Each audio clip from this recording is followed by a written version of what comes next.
Buenas noches a todos, hermanos. Bueno, la semana pasada se estuvo hablando sobre quién es Jesús. ¿Quién es Jesús para nosotros?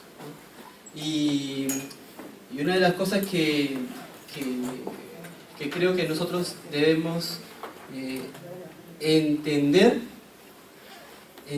para dar frutos, ¿no?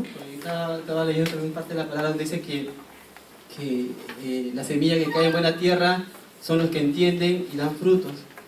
Y bueno, es que la palabra está el que nosotros entendamos la palabra y eso sea el rema, ¿no? El otro es el logos. El logos es lo que sé y el rema es el movimiento de la palabra, es lo que nos mueve, es lo que hace que nosotros podamos vivir el evangelio, es lo que nosotros podemos transmitir con nuestro testimonio, la palabra de verdad, ¿no? Y esa verdad es Cristo, y esa verdad es la que debe estar calando nuestra vida y quitar toda mentira que el enemigo ha depositado en nuestras vidas durante tanto tiempo, nos ha engañado, y que esa palabra, que es el rema, es lo que debería estar transformando nuestras vidas constantemente, ¿no? Y sobre quién es Jesús, esa es lo que nosotros solamente a veces sabemos, ¿no? Sabemos quién es Jesús por el conocimiento, por información, más el rema, que es quién es Jesús realmente para mí en mi vida, es lo que va a transformar, es lo que va a revolucionar mi vida y es lo que también va a revolucionar a muchas personas quienes están a mi alrededor, ¿no? Creo que también se habló de la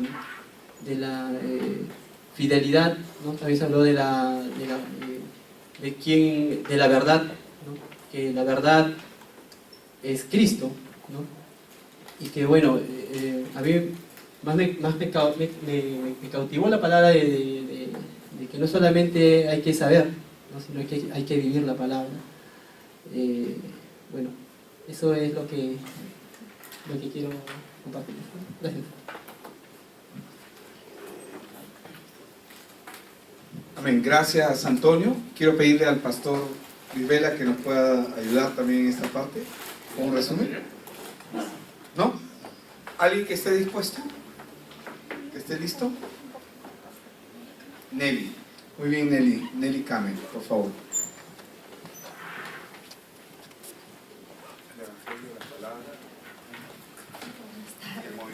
Sí, bueno, a mí lo que estaba meditando era cuando Jesús les dice a los discípulos, aquí hay una versión del lenguaje actual, cuando dice Jesús responde, ¿no? Diciendo a sus discípulos, estáis equivocados por no comprender las Escrituras ni el poder de Dios, ¿no? Qué importante es que la iglesia entienda quién es Jesucristo, porque es la piedra angular donde una vida cristiana va a permanecer sólida, porque si no, de otra manera, el Hijo de Dios, ¿en qué se sostiene? En lo que Cristo hizo, ¿verdad?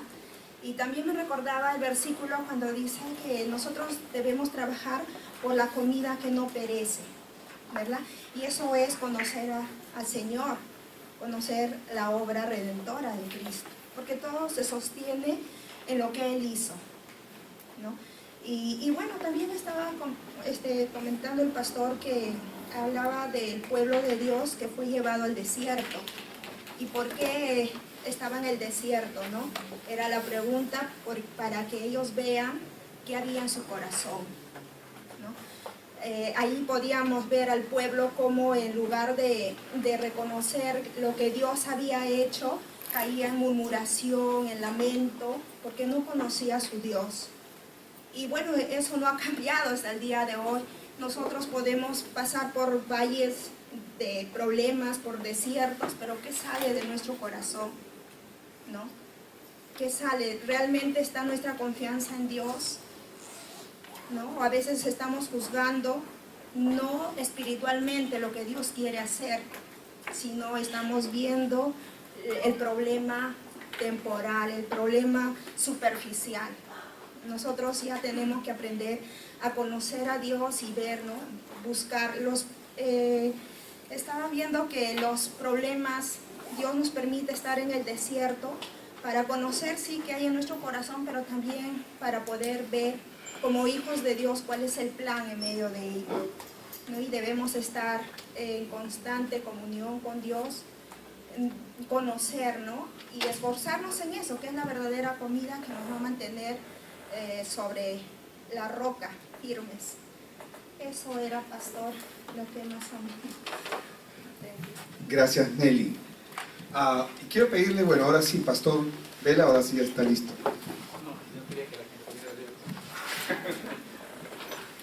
En este tema yo quiero centrarme hay varios aspectos que uno puede detenerse, ¿no? Eso ya depende de ustedes, cuando quieran exponer, cuál consideran más importante y lo toman.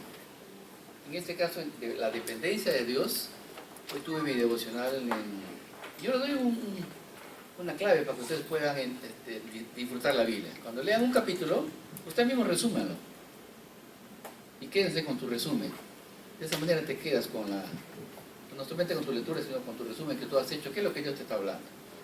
En mi lectura bíblica hoy día, ¿qué descubrí? Depender de Dios es algo que tengo que aprender día a día. David en el desierto estaba siendo perseguido una y otra por Saúl, que quería matarlo. David le tuvo en su mano, le cortó y no lo mató, porque dependía de Dios. Dijo, la venganza de Dios. Dios puede matarte. Pero también cuando iba a la guerra David, ¿qué hacía? ¡Vamos a la guerra! Consultaba a Dios. Si Dios le decía, vete, él iba. Pero el soldado decía, Señor, pero nosotros tenemos miedo. Volvía a consultar con Dios. Dios tenía la primera y la última palabra. ¿Cuánto fallamos en eso? Cuando dice que confiamos en Dios, pero hay un problema, nos desesperamos, necesitamos plata, prestamos al banco o prestamos a la gente, no dependemos de Dios. Cuando hay una decisión fuerte, rápido, urgente, ¡pum!, decido rápido, no me paro a depender de Dios y decirle, Señor, ¿qué hago? Esperar en Dios es fe, ahí es depender de Dios. A veces uno tiene que tomar decisiones rápidas, por más rápido que sea, más rápido es arrodillarse y decir, Señor, ¿qué hago? No me muevo hasta que tú me digas. Eso es un consejo para los que se van a casar. Arrodíllate más tiempo, para ti arrodillón, para mí es la clave, porque son decisiones que van para toda la vida. Cuando nos acostumbramos a decir por nosotros sin Dios, al final esa decisión nos va a llevar a un mal. Y le vamos a quejar de Dios, ¿por qué me pasa eso? Porque depender de Dios es que yo tengo que consultar siempre a Él. Lean capítulo 25 de 1 Samuel.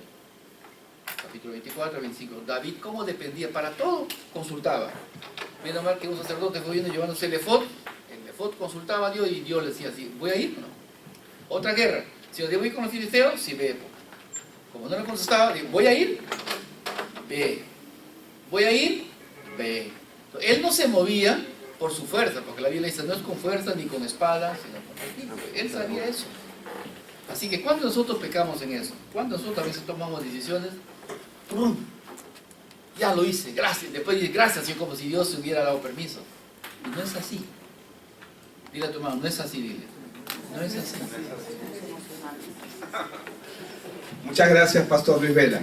Bien, gracias. Entonces, la semana pasada estuvimos compartiendo, estuvimos aprendiendo acerca de cómo la palabra genera ese movimiento, ¿no? Hablamos acerca de la palabra, el evangelio y la oración. Y cómo estas están relacionadas si hablamos acerca del movimiento de la palabra. Hoy vamos a estar compartiendo, estamos ya en nuestra lección 24, y esto es extraordinario porque realmente creo que cada vez estamos como afirmando más lo que Dios quiere hacer en nosotros. No es como cuando el clavo va entrando, parece que estuviéramos incidiendo sobre el mismo clavo y con el mismo martillo, y la idea es que el entendimiento quede claro en nosotros. ¿Cómo es que vamos a aprender a caminar en Cristo? Una de las cosas que habíamos visto la semana pasada, ¿cuál era el propósito de los problemas? ¿Se acuerdan o no? Cambiar la raíz. ¿Por qué el problema del árbol no es su fruto, verdad? El árbol siempre va a dar lo que es, su esencia. Entonces el problema del árbol no es los frutos. Cuando Dios lleva a su pueblo al desierto, no lo lleva al desierto, y hablo en el Antiguo Testamento, cuando saca al pueblo de Egipto. ¿Para qué lleva al pueblo al desierto? para que ellos conozcan quiénes son ellos. No pueden conocer a Dios si no conocen primero quiénes son ellos. Y el objetivo siempre es cambiar la raíz. ¿Para qué Jesús lleva a los discípulos al desierto? Para que ellos no dependan. Los lleva a un lugar donde ellos ya no van a poder, no tienen ningún recurso humano para usar. Y cuando ya no existe ningún recurso humano, entonces Dios es el que debería tomar el primer lugar. Pero vemos en una parte cuando los discípulos están en el mar y Jesús se queda dormido, ¿quién es este que aún los vientos le obedecen y el mar, verdad? ¿Por qué? Porque los discípulos no conocen con quién están. Y la verdad es que el pueblo de Israel, cuando salió de Egipto, tampoco sabían quién era Dios, con quién estaban. Él quería darse a conocer, y cuando Él se presentó a ellos, Él quiso darse a conocer personalmente. ¿Qué le dijo el pueblo a Moisés? Le dijo, no, nosotros no, mejor habla tú con Él y tú dinos lo que Él quiere que... Tú dinos a nosotros lo que Él quiere. Ellos no quisieron conocer cara a cara a Dios.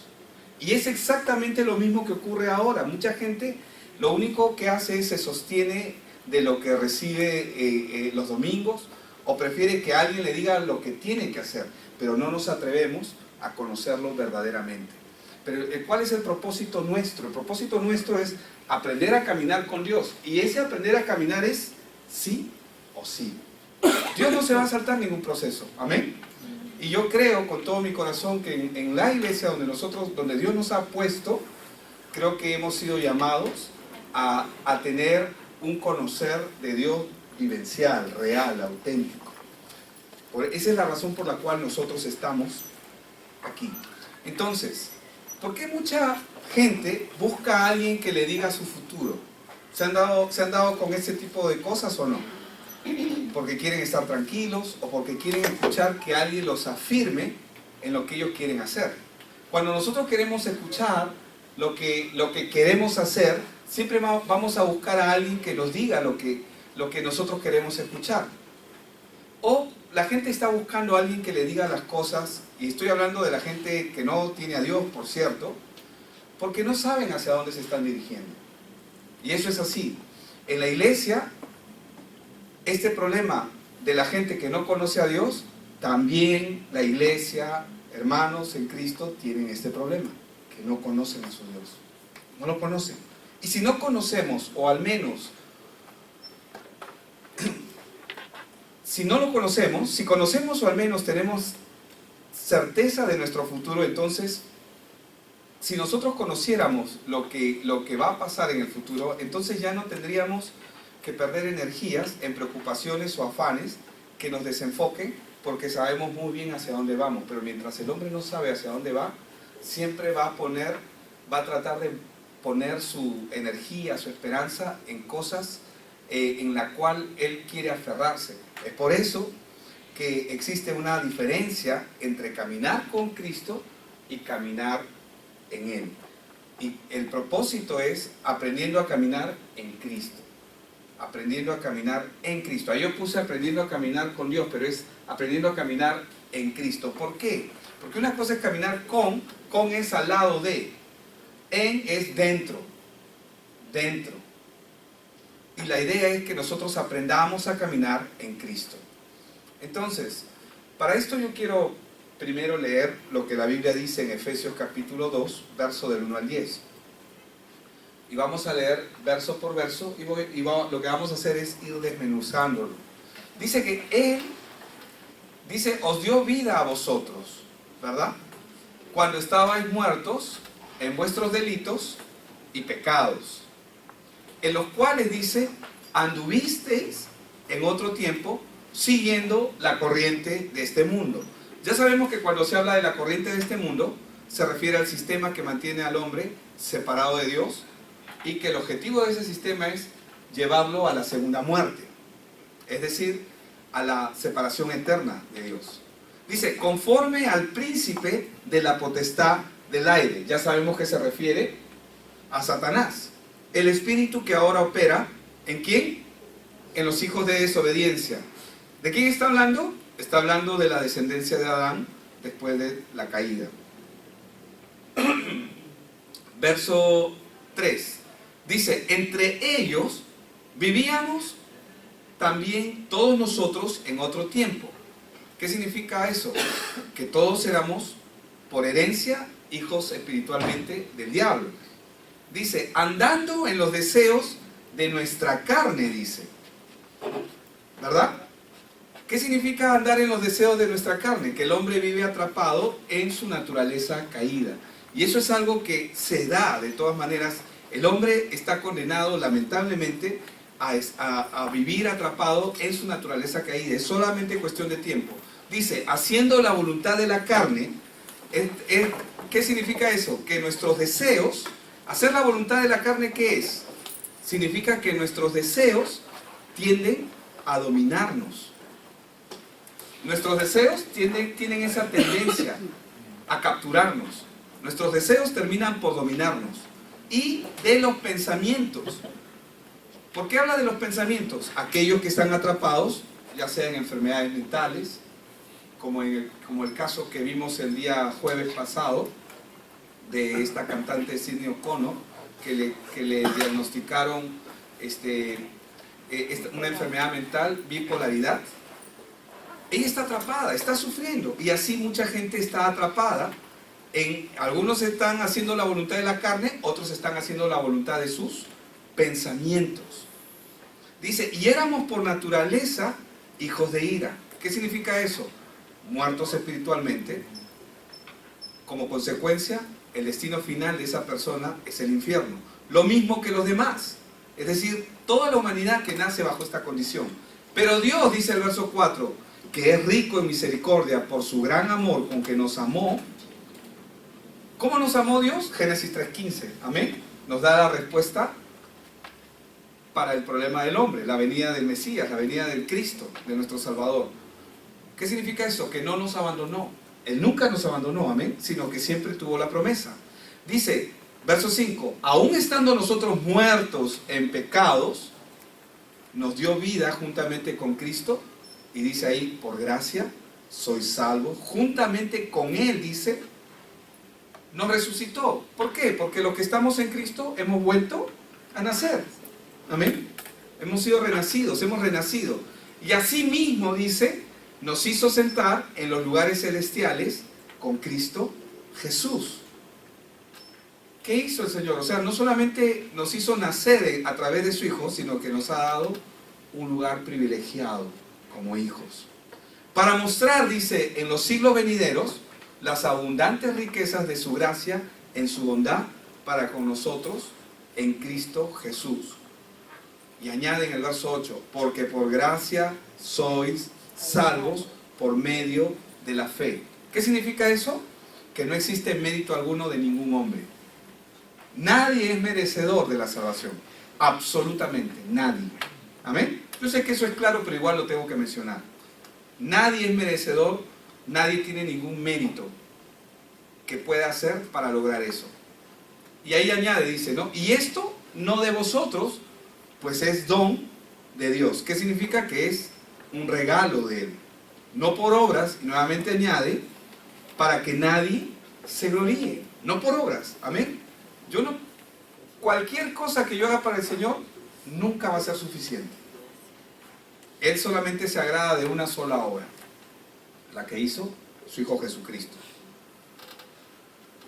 Y ahí el verso 10 que tanto conocemos, pues somos hechura suya, creados en Cristo Jesús para buenas obras, dice, las cuales Dios preparó de antemano para que anduviésemos en ellas. Todo esto Dios lo hizo ¿para qué?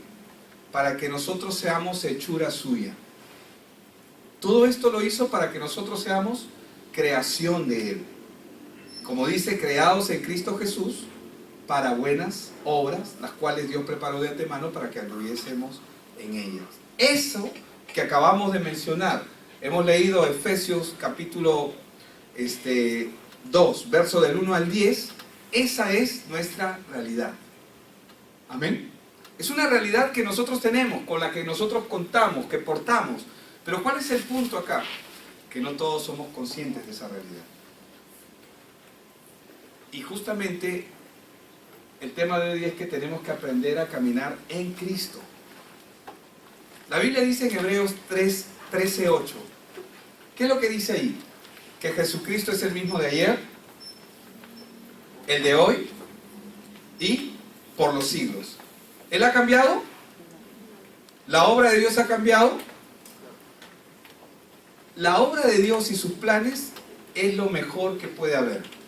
No hay nada mejor que la obra de Dios y sus planes. Hebreos 13:8, para los que están tomando nota y también lo están poniendo en pantalla. Por eso, ¿qué es lo que yo debería hacer? ¿Qué es lo que el creyente debería hacer? Debemos recibir la obra de Dios en nuestras vidas. Entonces, nosotros debemos aprender a caminar en esas obras las cuales Dios preparó. ¿Por qué? Porque, hermanos, Dios desea que nosotros no solamente entendamos esta verdad. Porque una cosa es entender, lo cual es el punto inicial, pero otra cosa es vivir esa verdad.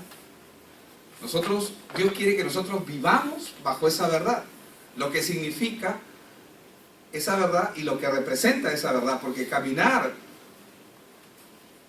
bajo el pacto que Él nos ha entregado es lo que Dios quiere que nosotros aprendamos, porque ese pacto, escúcheme bien lo que le voy a decir, solo está disponible en Cristo Jesús, como lo dice Hebreos 9:15.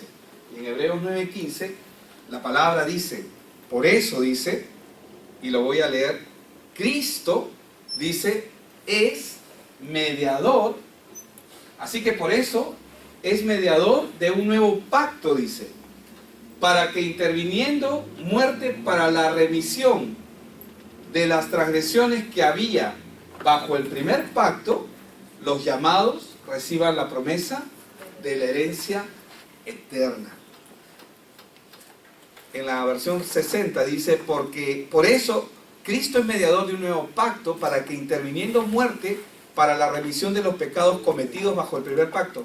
¿Por qué se dio el primer pacto? Ustedes saben que el primer pacto nadie podía cumplirlo.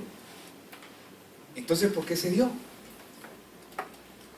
Si nadie podía cumplir el primer pacto, y Cristo apareció desde Génesis 3:15, Adán da testimonio, Abel da testimonio, cada uno de todos estos hombres dieron testimonio de Cristo, que no había nacido. Pero entonces, ¿por qué Dios da el primer pacto? ¿Para qué Dios da el primer pacto? Para que Cristo cumpla ese pacto, porque el hombre no puede cumplir el pacto. Por eso es que este fue el pacto que siempre estuvo vigente, el pacto en Cristo Jesús. La promesa de Abraham es el pacto en Cristo Jesús. Por eso dice, por eso Cristo es mediador de un nuevo pacto para que interviniendo muerte para la remisión de los pecados cometidos bajo el primer pacto, desde Adán hasta toda la humanidad actual, los llamados, ¿quiénes van a recibir la promesa? Los llamados, amén. Estamos aquí, ¿verdad, hermanos? ¿Quiénes van a recibir la promesa? Los llamados, dice, los llamados reciban la promesa de la herencia eterna. ¿Qué significa eso? Que el plan de Dios es que los llamados reciban la promesa de la herencia eterna. Ahora, si tú estás en Cristo, ¿qué significa eso? Significa que tu futuro está seguro. Mi futuro está seguro, pero no quiero que lo interpreten, por favor, desde el ángulo que mucha gente lo interpreta. O sea, mi futuro está seguro significa de que mi futuro está seguro en Él. ¿Me explico? Por eso, cuando nosotros comenzamos a entender que en Cristo mi futuro está seguro, yo no debería temerle al día a día. Tampoco debería temerle a las circunstancias. Tampoco debería temerle al dolor, a las adversidades, al sufrimiento, a la angustia. ¿Por qué? Porque la gente que tiene miedo a lo desconocido. Veíamos en la lección anterior cómo Pablo, cuando él comenzaba a dar testimonio de las cosas que él estaba padeciendo, y vemos en él qué es lo que él hace. Él dice, él menciona, voy a buscar el pasaje acá, en 2 Corintios 4:8, ¿verdad? Estamos atribulados en todo, dice. Atribulados en todo, mas no angustiados. En apuros, mas no desesperados. Perseguidos, pero no desamparados, derribados, pero no destruidos, ¿verdad? ¿Por qué él puede decir eso? He leído 2 Corintios 4, 8 y 9, por si acaso, si alguien está tomando notas. Pero es parte de lo que tocamos la semana pasada. ¿Qué significa eso? Que si estamos en Cristo, nuestro futuro está seguro en Él. Todo está cubierto. Esa es la razón por la cual no deberíamos tenerle miedo al futuro, ¿no? Por eso es que a veces escuchas algunos testimonios que suenan locos, que dicen, ¿no? Está en un avión y el avión comienza, de repente se vuela un motor y está yendo un predicador de repente que tiene que estar en algún lugar, o alguien, un misionero que tiene que estar en algún lugar. Sabemos que Dios es soberano en que si quiere que ese avión desaparezca en ese momento, lo va a hacer. Pero si esa persona tiene seguridad en su corazón de lo que Dios lo ha llamado a hacer y que tiene que estar en ese lugar, entonces él no va a tener ningún tipo de problema en decir, tranquilos, no se inquieten. O sea, yo tengo que llegar a ese lugar, porque tengo que estar ahí porque el Señor me dijo. Podría sonar hasta arrogante cuando alguien lo dice de esa manera, ¿verdad? Pero si él tiene seguridad en su corazón de algo que es cierto y que es así, entonces así va a ser. No sé si me dejo entender. Entonces, el ser humano, nosotros, el hombre, naturalmente le tiene miedo a lo desconocido. ¿Por qué? Porque no sabe lo que va a pasar. Por eso, siempre la gente está buscando algo a qué aferrarse, y por eso es que mucho piensa en cábalas, piensa en la suerte, para asegurarse de alguna manera su futuro o un futuro. Pero nosotros vemos ejemplos desde el Antiguo Testamento que podríamos tocar mucho, pero solamente vamos a mencionar el de Daniel, cuando él estaba en el gobierno del rey Darío. ¿Cuántos han escuchado de Daniel? Daniel 6. En Daniel 6 se habla de Daniel. Y voy a leer Daniel 6, versos del 3 al 9 primero. Daniel capítulo 6, versos del 3 al 9. Pero Daniel dice, Daniel mismo era superior a estos sátrapas y gobernadores, porque había en él un espíritu superior, y el rey pensó en ponerlo sobre todo el reino, dice. Entonces los gobernadores y sátrapas buscaban ocasión para acusar a Daniel en lo relacionado al reino. Pero dice ahí, mas no podían hallar ocasión alguna o falta, porque él era fiel y ningún vicio ni falta fue hallado en él. Verso 5, Daniel 6:5. Entonces dijeron aquellos hombres, no hallaremos contra este Daniel ocasión alguna para acusarle, si no la hallamos contra él en relación con la ley de su Dios. Hoy más que nada, hoy más que nunca, en este tiempo, la iglesia está siendo perseguida. Pero no está siendo perseguida como en los tiempos, como se le persigue a los cristianos en el Medio Oriente. No está siendo perseguida como en el Imperio Romano, que a los cristianos se les encerraba. Ahora se está persiguiendo a través de las leyes. Las leyes están siendo modificadas para que o te callas o te callas. Eso es lo que el sistema quiere. Ese es el tipo de persecución que tenemos ahora. Entonces,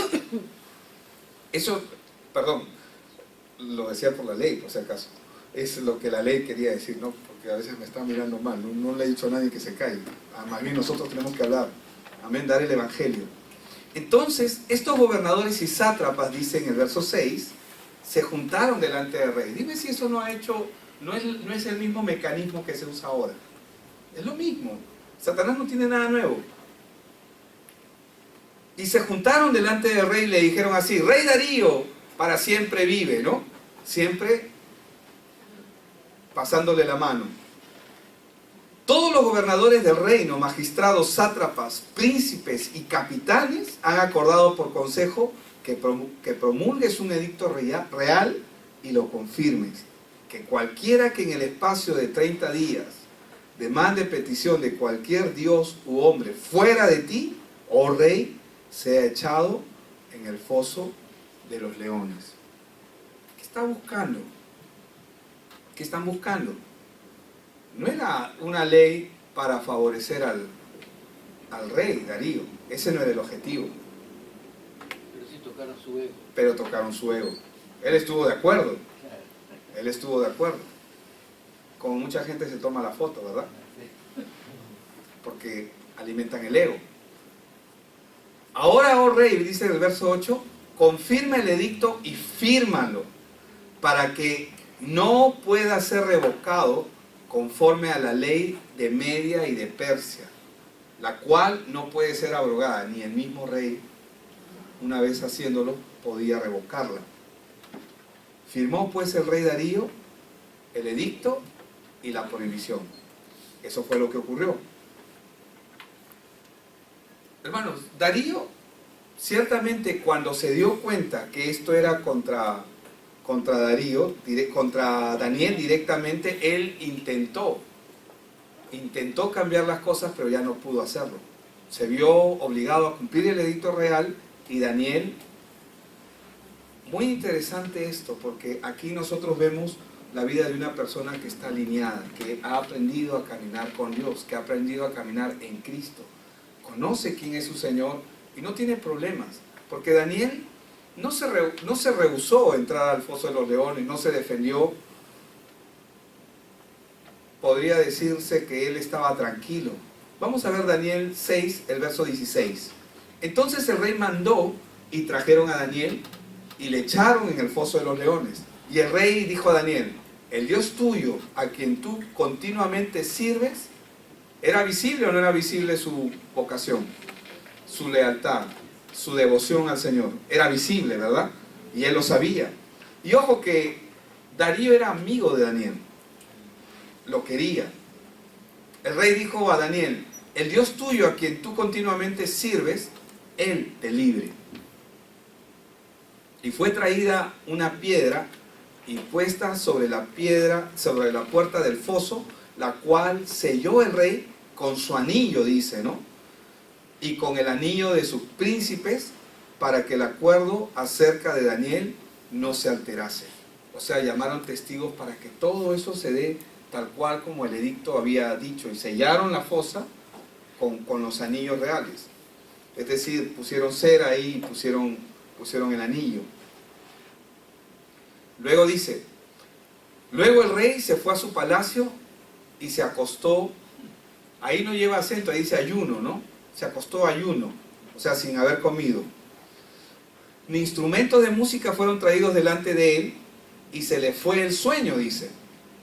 El rey pues se levantó muy de mañana y fue apresuradamente al foso de los leones, y acercándose al foso, llamó a voces a Daniel con voz triste. Daniel, bueno, no quiero dramatizarlo, pero le dijo, Daniel, siervo del Dios viviente, le dice, ¿no? El Dios tuyo, a quien tú continuamente sirves, ¿te ha podido librar de los leones? Entonces Daniel respondió al rey, oh rey, vive para siempre. Mi Dios envió su ángel, el cual cerró la boca de los leones para que no me hiciesen daño, porque ante él fui hallado inocente, y aún delante de ti, oh rey, yo no he hecho nada malo. Entonces se alegró el rey en gran manera a causa de él, y mandó a sacar a Daniel del foso, y fue Daniel sacado del foso, y ninguna lesión se halló en él. Y ahí dice algo muy importante. ¿Por qué? Esta es una de las preguntas que el Señor Jesús hace cuando Él narra la historia de la viuda con el juez injusto. Cuando regrese el Hijo del Hombre, hallará fe en la tierra. ¿Qué es fe? Confianza en Dios, confianza plena, confianza absoluta. ¿Quién es este? ¿Se acuerdan los discípulos? No lo conocen, no lo conocen. Cuando uno pregunta es porque no lo conocen, no saben quién es su Dios. Hermanos, ¿fue la voluntad de Dios que Daniel entre a la fosa de los leones? ¿Sí o no? Sí, fue la voluntad de Dios. Ahora, va a sonar controversial lo que voy a decir, pero estar dentro de la fosa de los leones era más seguro que estar fuera. ¿Qué? Sí, porque estar dentro de la fosa de los leones, él estaba cumpliendo con el plan y con la voluntad de Dios. Fuera de la fosa, él estaba fuera de la voluntad de Dios. No sé si me explico. Entonces, el lugar más seguro para él era estar dentro. ¿Por qué él solamente estaba cumpliendo? Porque estando dentro, Daniel estaba bajo la voluntad soberana de Dios. ¿Por qué Daniel no tenía ningún problema de entrar? Porque él tenía su confianza. ¿En quién estaba? En Dios. Él conocía a su Dios. A esto nosotros tenemos que llegar. Yo no digo que nos van a encerrar en la fosa de los leones o vamos a vivir momentos de esa naturaleza. No lo sabemos. Yo no puedo decir si sí o si no. Tampoco estoy diciendo esto con un afán de querer en algún momento que esto pueda venir sobre nosotros, pero no lo sabemos. Yo no puedo decir si sí o si no. Pero algo sí te puedo decir: cuando el creyente no aprende a caminar con Dios, ¿qué es lo que va a ocurrir con su mente? Es interesante porque Daniel, yo estoy seguro que Daniel estaba alcanzando a Darío. Y Darío conoció al Dios de Daniel. Más adelante vamos a ver cómo él hace un edicto en ese mismo capítulo 6. Al final dice que no hay otro Dios como el Dios de Daniel. Y que no podemos inclinarnos a otro Dios que no sea el Dios de Daniel. Usted lo puede leer ahí en su Biblia, en los últimos versos del capítulo 6 de Daniel. Pero cuando el creyente no aprende a caminar con Dios, entonces su mente siempre se va a moldar a lo que el sistema le ha enseñado, a lo que el mundo ha establecido. Esa es la razón por la cual Darío estaba contento o estaba triste. Estaba triste, ¿por qué? Porque él, ¿qué esperaba? Él sabía que esos leones estaban hambrientos, ¿o no? Pero los ángeles, ¿qué le dijeron? Leoncitos, leoncitos, no se preocupen, déjenmelo tranquilo, que después van a venir más. Te canjeo 1 por 8. Porque luego vinieron, porque mandaron a traer a todos aquellos que habían conspirado contra Daniel, los metieron a ellos y a sus familias. Eso es lo que dice la Biblia. Así fue de duro, así fue de dura cómo erradicó eso Darío en su gobierno. Pero cuando el creyente no aprende a caminar con Dios, ¿qué va a hacer, hermanos? ¿Qué vamos a hacer cuando todavía no tenemos esa plenitud de aprender a caminar en Él? Nos vamos a moldar y vamos a mezclar. El peligro es que vamos a mezclar. ¿Cuál es la palabra más segura que tenemos? La que está escrita. Necesitamos, por si acaso, yo quiero ser muy cuidadoso. Nosotros no estamos en contra de la profecía. Amamos la profecía que viene de parte de Dios y todo. Pero, ¿necesitamos verdaderamente profecía? En realidad, si a Dios le place darnos palabra profética, amén. Pero si no, no necesito una profecía para caminar. ¿O la necesito? No necesitamos. ¿O sí necesitamos?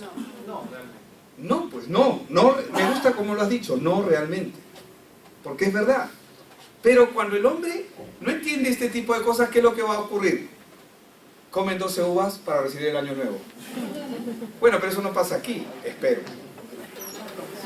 Juegan en sus mentes y en su... Bueno, si las comen porque les gusta de repente, ¿no? Sí, claro, la profecía es puntual, es verdad. Juegan en sus mentes y en sus corazones con el azar. Hermano, yo lo he hecho. Yo he jugado con la palabra... A ver, Señor, ¿qué me dices hoy día? Usted no lo ha hecho, seguro. Sí. Ah, qué lindo, hermano. Usted es más santo que Dios.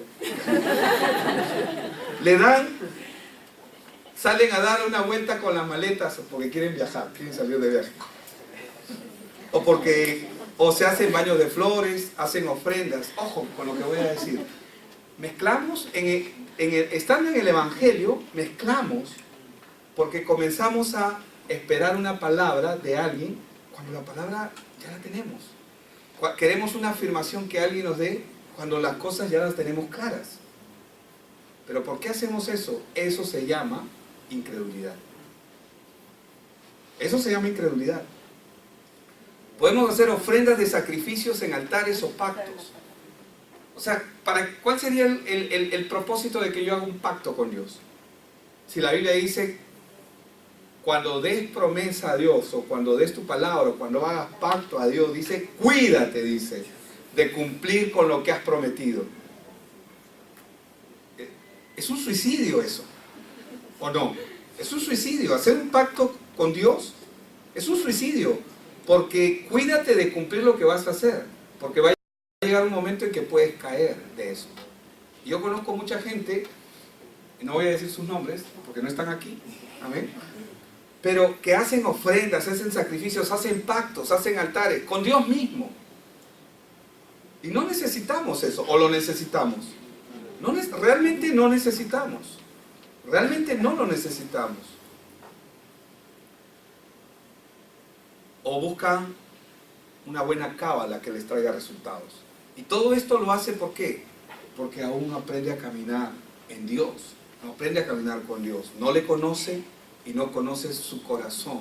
Cuando hablo de no conoce su corazón, no me refiero no solamente al de Dios, sino que no conocemos lo corrupto que puede ser nuestro corazón, lo frágil que puede ser nuestro corazón. Cuando la Biblia dice en Jeremías 17:9 que perverso es el corazón y corrupto más que todas las cosas, y a veces nosotros nos escandalizamos, mira qué terrible es esa persona, qué cruel. Tú eres peor, tu corazón es peor, pero no lo sabemos. ¿Por qué? Porque nuestro corazón está apantallado, está cubierto de un montón de cosas que muchas veces no nos damos cuenta. Entonces, el hombre actúa de esa manera porque no ha aprendido a caminar con Dios. Daniel tenía paz en su corazón, tenía plenitud, y él estaba en el lugar donde tenía que estar. Amén. Y a veces, y lo mismo pasó con Sadrach, Mesach y Abednego, ¿no? O Misael, Asael, y no recuerdo el otro nombre, pero eran los tres amigos de Daniel. Cuando le respondieron al rey, dijeron, y aún, porque ellos no se inclinaron ante la estatua que se hizo, y aún si Dios no nos respondiese, igual no doblaremos rodillas. Y obviamente Dios estaba con ellos. Por eso es que está establecido, está escrito en su palabra. ¿Qué es lo que quiere Satanás? O el enemigo. Quiere mantenernos engañados. Y esto es muy importante lo que voy a mencionar ahora. Basado en nuestras heridas, basado en nuestras emociones, basado en nuestros problemas personales. ¿Cómo el enemigo va a atacarnos? A través de nuestras heridas, nuestros problemas personales. ¿Por qué? Y voy a mencionarlo porque esto es importante, porque es una de las cosas que tenemos que aprender a llevar delante del altar de Dios en nosotros. Según de Corintios 3:11 es un verso que todos conocemos. Pero temo que así como la serpiente con su astucia engañó a Eva, vuestros sentidos sean también de alguna manera extraviados. ¿De qué? De la sincera fidelidad a Cristo. ¿Qué es lo que pasa? Los problemas, las heridas, nuestros malos hábitos que son parte de nosotros, es lo que Satanás, al cual no vemos con nuestros ojos, utiliza para manejar nuestra vida conforme al sistema de este mundo que Él ha moldeado para tenernos atados. Yo siempre me acuerdo de una de las cosas que el pastor Claudio nos enseñó, y era cuando él decía que cuando servimos al 100% al Señor, era como una casa, ¿no? Pero Satanás le decía, mira, es tuyo, pero déjame tener este clavito ahí nada más en la puerta de tu casa. Y luego salías y de repente en la puerta de tu casa sobre el clavo había puesto, qué sé yo, un gato muerto, un perro muerto, o algo apestoso, algo pestilente. Oye, pero ¿qué hace? ¿Quieres sacarlo? No, un ratito. Ese es mi clavo. Toda la casa es tuya, pero ese es mi clavo. Y yo con mi clavo hago lo que quiero. No sé si me explico. Entonces, el enemigo usa aquellas áreas, problemas, heridas, malos hábitos que son parte de nosotros. ¿Para qué? Para manejar nuestras vidas, para tratar de someternos. Escúcheme lo que le voy a decir. Una herida no sanada que permanece en el corazón, en el alma, se convierte en un problema espiritual. Se convierte en un problema espiritual. ¿Por qué? Porque ata a la persona a ese problema espiritual que tiene. Lo ata y lo pone en manos del enemigo. Y a través de esa área hace que esa persona no pueda superar, no pueda avanzar. Y que además genera otros malos hábitos. Por eso, ¿cuál es el propósito de los problemas? ¿Cuál es? Cambiar la raíz. Dios quiere que cambiemos nuestra raíz. Porque el problema no son los frutos que tenemos. El problema es esto. La fuente que da origen a estos frutos. Estos frutos que no queremos son solamente el origen de la raíz. ¿Y qué es lo que Dios quiere hacer? Meterle hacha. Claro. Quiere romper. Y eso es lo que hace la palabra cuando nos confronta. Eso es lo que pasó con los discípulos cuando fueron llevados al desierto. Fueron confrontados con ellos mismos.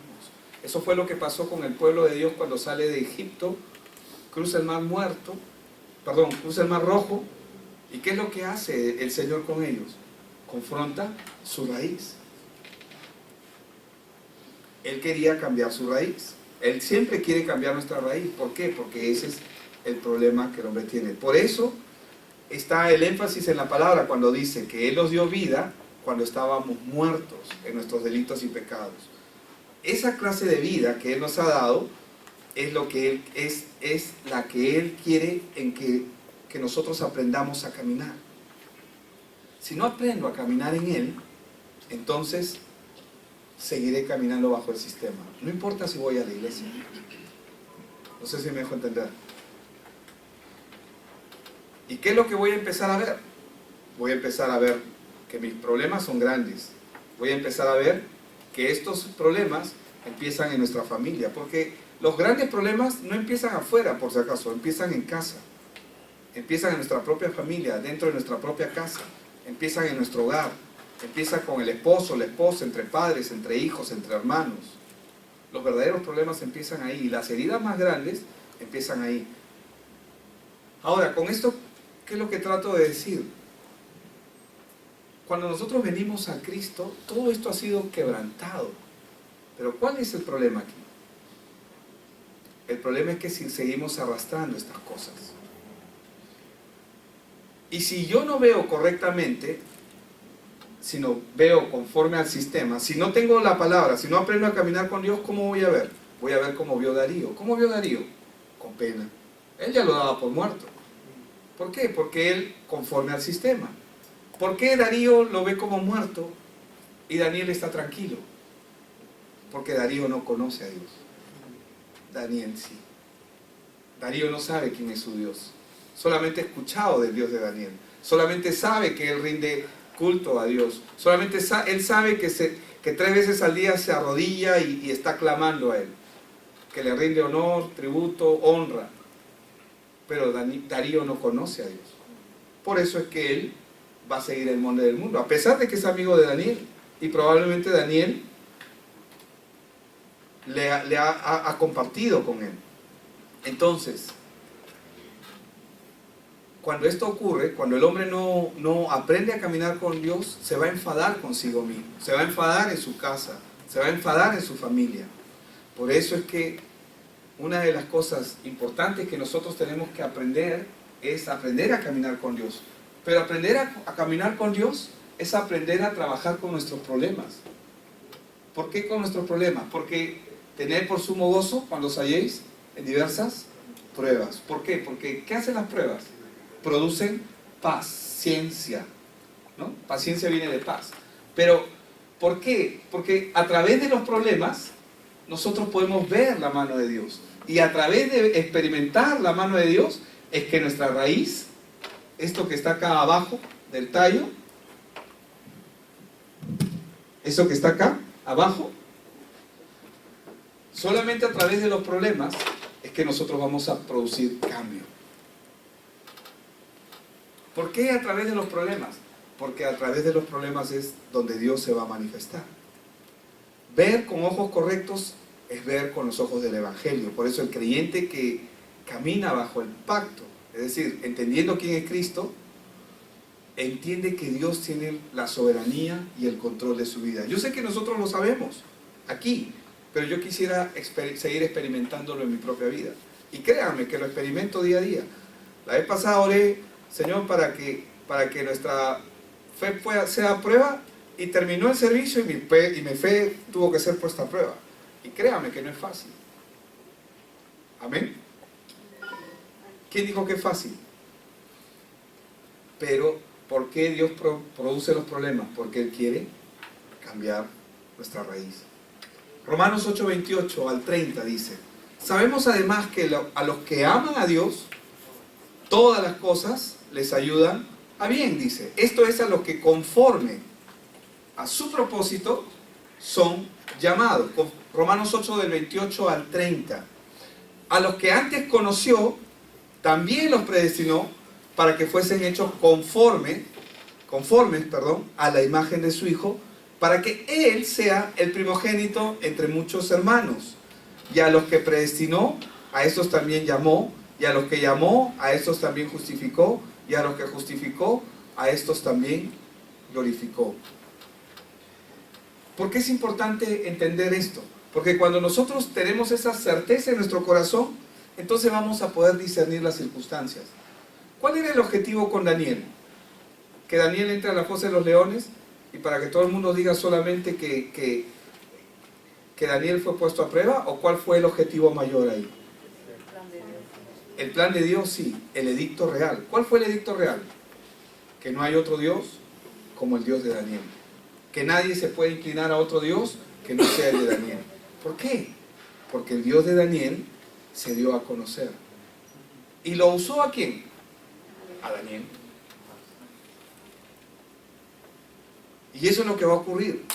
Entonces, para él las cosas estaban solucionadas, aunque probablemente no lo veía. Pero en nuestro caso, nosotros ya lo tenemos claro, porque Cristo solucionó el problema del hombre de Génesis 3. Entonces, si Cristo solucionó el problema mío, ¿cuál era el problema mío? ¿Cuál era el problema tuyo? Estábamos separados de Dios. Si Cristo solucionó mi problema y ahora estoy en las manos de Él, ¿de qué tengo que temer? ¿Debo de tener temor? No, no debería. ¿Debo de estar angustiado? ¿Debo de estar acongojado, sufriendo? No, no debería. No debería. ¿Por qué? Porque el problema está solucionado. Y si el problema está solucionado, significa que todo lo que ocurra tiene un plan y un propósito. Absolutamente. Yo estoy convencido de eso. Absolutamente es así. Hebreos 2, 14 y 15 dice: así que por cuanto los hijos participaron de carne y sangre, Él también participó de lo mismo para destruir por medio de la muerte al que tenía el imperio de la muerte, esto es, al diablo. Hebreos 2.14 he leído y voy a leer el 15. Y librar a todos los que por el temor de la muerte estaban durante toda la vida sujetos a servidumbre. Eso hizo el Señor Jesucristo. ¿De qué nos libró? Nos libró del que tenía el imperio de la muerte. Nos sacó de muerte a vida. Destruyó al diablo. Y dice, y libró a todos los que por el temor de la muerte estaban durante toda la vida sujetos a servidumbre. Y esto es lo que Él hizo. Hebreos 9:15 dice también: por eso Cristo es mediador de un nuevo pacto. ¿Para qué? Para que interviniendo muerte para la remisión de los pecados cometidos bajo el primer pacto, los llamados reciban la promesa de la herencia eterna, que es ¿en quién? En Cristo Jesús, que es el segundo pacto. Entonces, ¿qué es lo que tenemos que hacer? Buscar en Él cuál es el plan de Dios para nuestras vidas. Nuevamente, eso es lo que tenemos que hacer. ¿Qué es lo que tenemos que hacer con Él? Señor, ¿qué es lo que tú tienes para mi vida? Lo que tú has planeado, eso quiero. Esa debe ser nuestra oración. Amén. Señor, no quiero perder tiempo en mis planes. ¿Cuántos saben que tenemos planes? Y no está mal. Dios también pone el querer como el hacer por su buena voluntad. Pero la verdad es, Señor, no quiero perder tiempo en mis planes, porque ahora entiendo que son tus planes los que van a prosperar y son tus planes los que se harán. Amén. Señor, hágase tu voluntad en mi vida y no la mía. Sé tú dirigiendo mis pasos. Esa debería ser nuestra oración. Cuando nosotros empezamos a entender el plan de Dios, todas las cosas comienzan a cambiar de manera automática. ¿Por qué? Porque no he visto justo desamparado ni que su generación mendigue pan. Y no me refiero solamente a la parte de la provisión económica, sino que Dios tiene todo cubierto. Amén. Debemos caminar y verlo todo a los ojos del Evangelio. Es decir, ¿qué es lo que me estás mostrando ahora? ¿Qué es lo que quieres hacer ahora? Cuando nosotros comenzamos a mirar con los ojos del Evangelio, entonces eso va a permitir que nosotros nos mantengamos en el pacto, que nos mantengamos alineados. Cuando vemos una reacción, una mala reacción, y esto nos cuesta a todos por si acaso, seamos pastores, seamos ministros, seamos líderes en su casa, cuando nosotros vemos reacciones malas entre hermanos, esposo con esposa, padres con hijos o de otra índole, esto solamente evidencia y refleja muchas de las cosas que Dios quiere cambiar. Recuerden que las pruebas vienen. ¿Cuál es el propósito de las pruebas? Que las pasemos, ¿verdad? ¿Para qué nos toman un examen? Para saber si sabemos. Para eso es el examen. Y cuando lo pasamos, ¿necesitas otra vez la prueba? ¿Quién necesita otra vez pasar la prueba de cuánto es 4 más 4, 8 más 8, 5 por 8? Ya lo saben. Ya no necesita pasar esa prueba. Pero cuando una prueba viene de una manera reiterativa en nuestras vidas, es porque aún no estamos pasando la prueba. Y eso no se va a detener. ¿Me explico? Entonces, tenemos que pensar y entender las cosas con los ojos del Evangelio. No debemos desalentarnos a ver nuestra situación porque a veces no nos gusta cómo nos vemos. Pero hermanos, Dios está obrando en nosotros. Amén. Tenemos que tener esa certeza. Dios está obrando en nosotros. ¿Cuántos sabemos que no hemos alcanzado la meta todavía? No somos ni estamos como Pablo. ¿Qué es lo que dijo Pablo? He acabado la carrera, ¿no? Pero nosotros no podemos decir eso. Dios no quiere que caminemos al azar. Quiere que caminemos bajo pacto. Amén. Si te sale algo mal, no te desanimes. ¿Cuántos dicen amén? Amén? Así es. ¿Por qué? Porque hay mucho por hacer todavía. ¿Tenemos vida o no? Amén. Si tenemos vida es porque hay mucho por hacer. Tengo que ver mi vida, mi realidad, mis circunstancias, todo lo que me rodea, tengo que verlo con los ojos del Evangelio y no con el sistema que Satanás quiere que lo vea. Por eso la pregunta que siempre tenemos que hacerle, Señor, ¿qué planeaste conmigo? ¿Qué es lo que deseas hacer? Y, Señor, produce el querer como el hacer por tu buena voluntad. Amén. Eso está en Filipenses 2, 13 y 14, ¿verdad? Y con esto voy a ir terminando. Dice, porque Dios es el que produce así el querer como el hacer por su buena voluntad. Y en el verso 14 dice algo maravilloso. Leámoslo juntos. ¿Qué dice? Haced todo. ¿Qué dice? Sí. Y contiendas. ¿Qué significa eso? Que acatemos lo que Dios ha planeado. Amén. Que recibamos. ¿Por qué? Porque Dios siempre va a respaldar todo aquello que está dentro de su voluntad. Vamos a orar. Padre,